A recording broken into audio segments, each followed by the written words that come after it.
जय शिवराय, जय भीम, जय महासेना।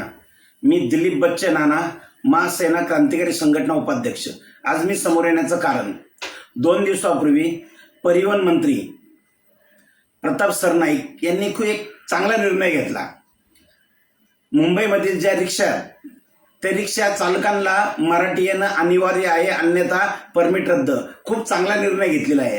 ह्या निर्णयाचं संपूर्ण महाराष्ट्राने स्वागत करायला हवं।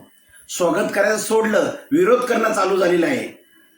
3-4 तारखेनंतर 15 लाख रिक्षा चालक मालक हे संपावर जाणार आहे।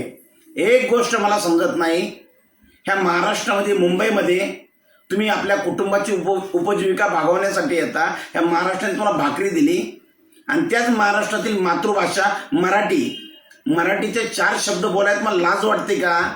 आणि एवढा कुठला अहंकार? तुम्ही आंदोलनाची भाषा करता।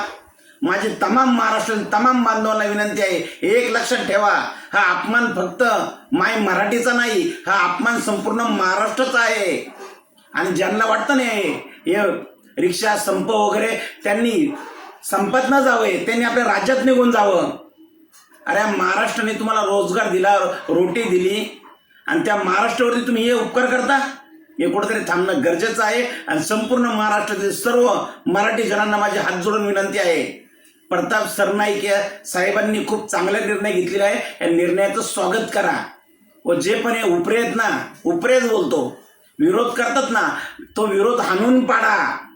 आणि मराठी माणसांनो, जिथे जिथे विरोध दिसेल ना, तो विरोध हाणून पाडा, रस्त्यावर उतरा। एक लक्षात ठेवा, अभिनय तो कभी नाही।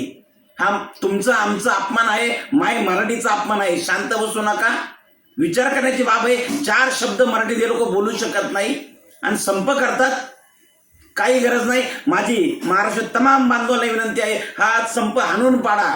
व आपल्या मराठी जनांसाठी, माय मातृभाषेसाठी, माय मराठीसाठी सर्वांनी एकत्र या। माझी संघटना महासेना क्रांतिकारी संघटनेचा ह्या विषयाला जाहीर पाठिंबा आहे। प्रताप सरनाईक साहेबांच्या निर्णयाचा मी स्वागत करतो। जय महासेना, जय महाराष्ट्र।